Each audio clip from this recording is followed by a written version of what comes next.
Toute âme forgée contre toi sera sans effet, et toute langue qui s'élèvera en justice contre toi, tu la condamneras.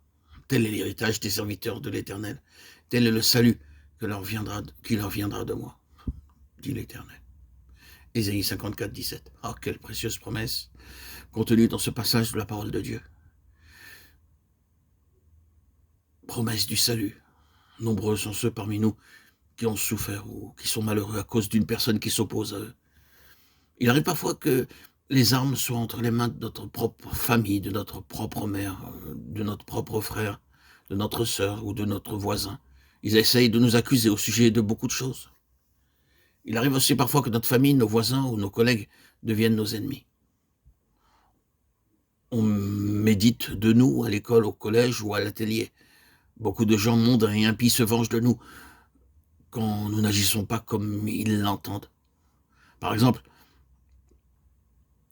les maîtres d'école doivent veiller à l'assiduité. Il leur incombe de présenter le registre de classe à l'inspecteur. Mais pour plaire à ce dernier, ils y consignent un rapport inexact. Si vous n'êtes pas d'accord avec le directeur, celui-ci vous en voudra. De la même façon, si nous refusons de donner un faux rapport, d'autres tâcheront de nous nuire.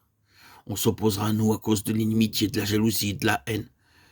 Quelqu'un se dressera certainement quelque part contre nous, qui que nous soyons.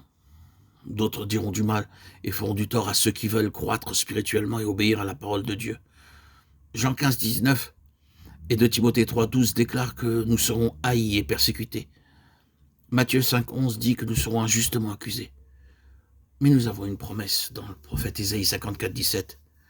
Peu importe le genre d'armes employées par l'ennemi, des lettres, des histoires fausses, des scandales, qui sont pour certains un ministère particulier dans lequel ils se complaisent.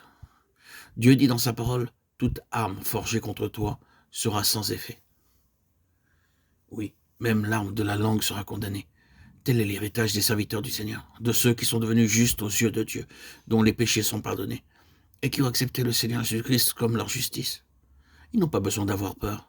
Il n'est pas nécessaire qu'ils connaissent l'insomnie ou le manque d'appétit.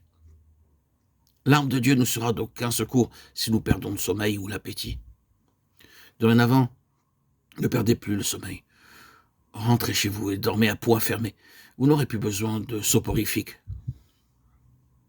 Proclamons la parole du prophète Ésaïe, chapitre 54, verset 17, car c'est là le meilleur soporifique. Il en sera de même de votre appétit.